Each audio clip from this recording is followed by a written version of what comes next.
Good morning son class, how are you? कैसे हो आप लोग? आप लोगों को मैंने एसिड बेस और सॉल्ट चैप्टर स्टार्ट कर दिया था, जिसमें मैंने तुम्हें पढ़ाया था कि एसिड्स कौन से होते हैं जो टेस्ट में खट्टे होते हैं, ठीक है, उन्हें हम एसिड बोलते हैं।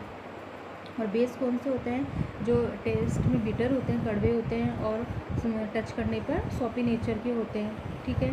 और मैंने जो टेबल भी तुम्हें लर्न करने के लिए दी थी वो तुम्हें लर्न कर ही ली होगी। अब नेक्स्ट हम पढ़ते हैं इंडिकेटर्स क्या होते हैं। नाम से पता लगा है जो किसी चीज़ को इंडिकेट करते हैं। Can we test each and every substance, now we can do this. तो हम एक एक को टेस्ट करके थोड़ी ना पता लगाएंगे, हर चीज़ को चखने थोड़ी ना बैठेंगे कि कौन सा एसिड है और कौन सा बेसिक है। और जो मिनरल्स एसिड होते हैं उनको तुम टेस्ट भी नहीं कर सकते, क्योंकि उनमें केमिकल होते हैं, वो आर्टिफिशियल बना सकते हैं, हार्मफुल होते हैं। तो इंडिकेटर्स होते हैं जिनसे हम पता लगाते हैं कि कौन एसिड है और कौन बेस है, ठीक है। We use a special type of substance to check whether a substance is acidic or basic।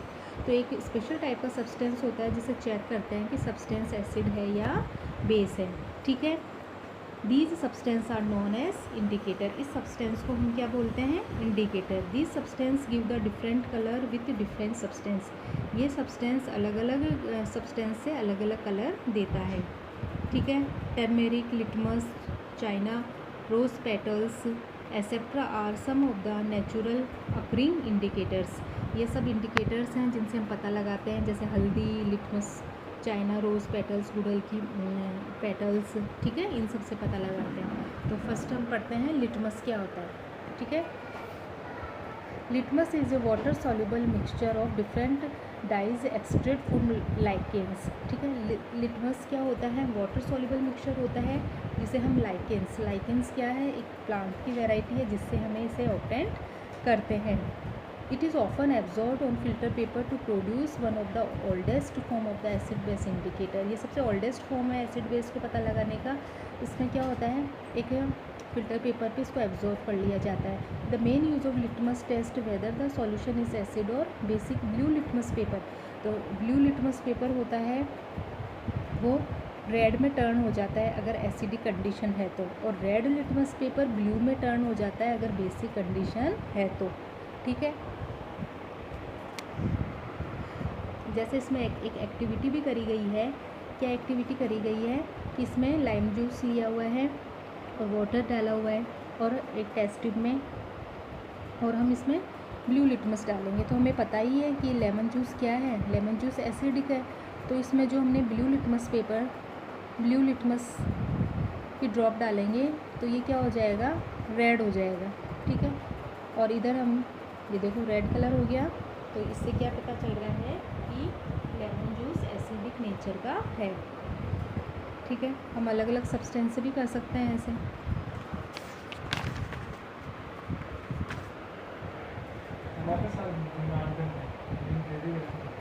China rose भी इंडिकेटर्स के रूप में है।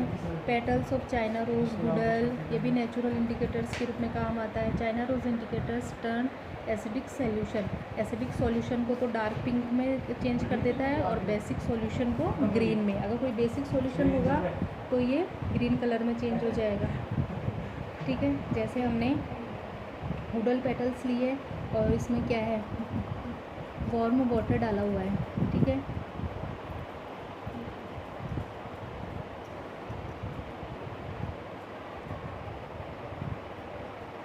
ठीक है, गर्म पानी में हम इसकी पेटल्स डाल देंगे तो हमें क्या हो जाएगा, हमें एक जो मिक्सचर मिलेगा, एक कलर मिल जाएगा हमें।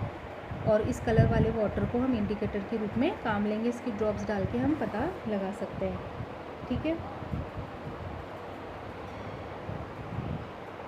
ऐसे ही टर्मेरिक एज इंडिकेटर, हल्दी भी इंडिकेटर के रूप में, नेचुरल इंडिकेटर के रूप में काम रख सकते हैं। ये ब्राइट येलो कलर की होती है और ये ब्रिक कलर में, रेड ब्रिक कलर में चेंज हो जाती है। And in presence of base, अगर बेस है तो वो ब्रिक कलर में चेंज हो जाती है। जैसे हमने कोई भी टर्मिक पेस्ट लगा हुआ, जैसे हमारा कोई भी कपड़ा है उस पर दाग लग गया है सब्जी वगैरह का, ठीक है, या साबुन वगैरह का,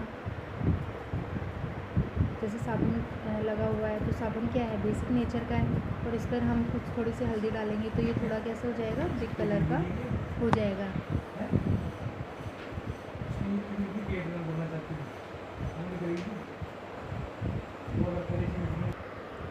ऐसे ही हम पर्पल कैपेज और बीट रूट को भी हम इंडिकेटर्स के रूप में हम यूज में ले सकते हैं।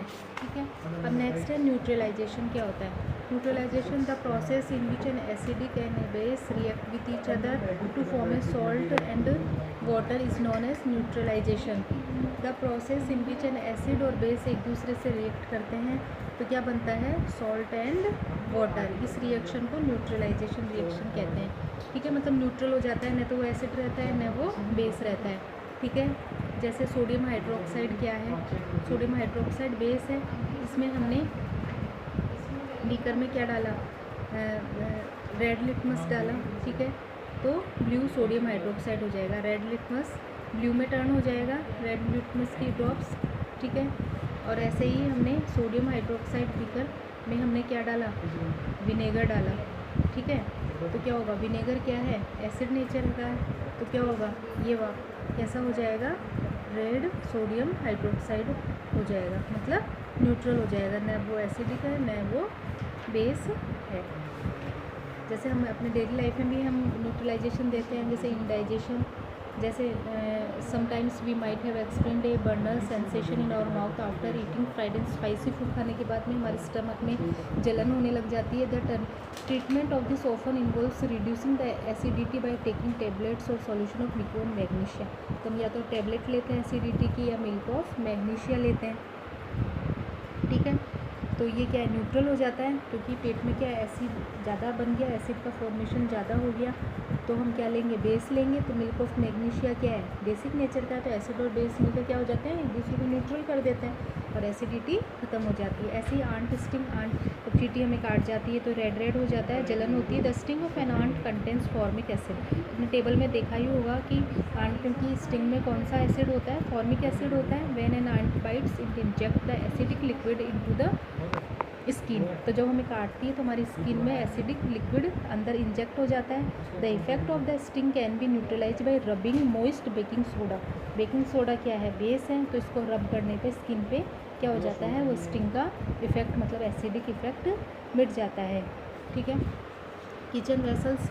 तुमने घर में किचन में देखा होंगे कॉपर के ब्रास के वेसल्स हैं, उनको ऊपर उन पे किन पे कोटेड होता है? विथ टिन और कली। With make needs to be done often if the vessel is used to cook food with इमली और लेमन जूस। तुमने देखा ही होगा जो कॉपर वगैरह के ब्रास वगैरह के बर्तन होते हैं वो अंदर से वाइट करवाते हैं, उनको कली करवाते हैं, कोटेड करवाते हैं उनको। क्यों? जिससे कि वो लेमन वगैरह से, इमली वगैरह से रिएक्ट नहीं करे। What do you think happen? The acid is this juice. क्योंकि एसिडिक क्या करता है? कॉपर से रिएक्ट कर लेता है। ठीक है, और कॉपर से रिएक्ट करके हार्मफुल सब्सटेंस बनाता है जो फूड के थ्रू हमारे बॉडी में चल जाते हैं। लेकिन जो कली करवाते हैं, कली की लेयर उसको प्रोटेक्ट करती है एसिड से। ठीक है, of course the best would be use to metal that does not easily react with this acid to make kitchen vessels. इसलिए हम इनके ऊपर क्या करवाते हैं? कोटेड करवाते हैं। ठीक है, अब factory. The waste of many factory contains acid. Factory में एसिड कई वेस्ट बनते हैं, एसिड निकलता है। If they are allowed from, इनको डायरेक्ट वाटर बॉडीज़ में नहीं डालते हैं। The acid may kill the fish, क्योंकि ऑर्गेनिज्म, वाटर ऑर्गेनिज्म, फिश वगैरह सारी मर जाएंगी। The waste are there for neutralize by adding basic substance. तो इसमें बेसिक वेस्ट में बेसिक सब्सटेंस डाल के उसे पहले न्यूट्रलाइज करा जाता है और फिर उनको वाटर बॉडीज़ में डाला जाता है। ये चैप्टर आपका कंप्लीट हो गया है। नेक्स्ट वीडियो में हम इसके क्वेश्चन आंसर्स कराएंगे। Thank you.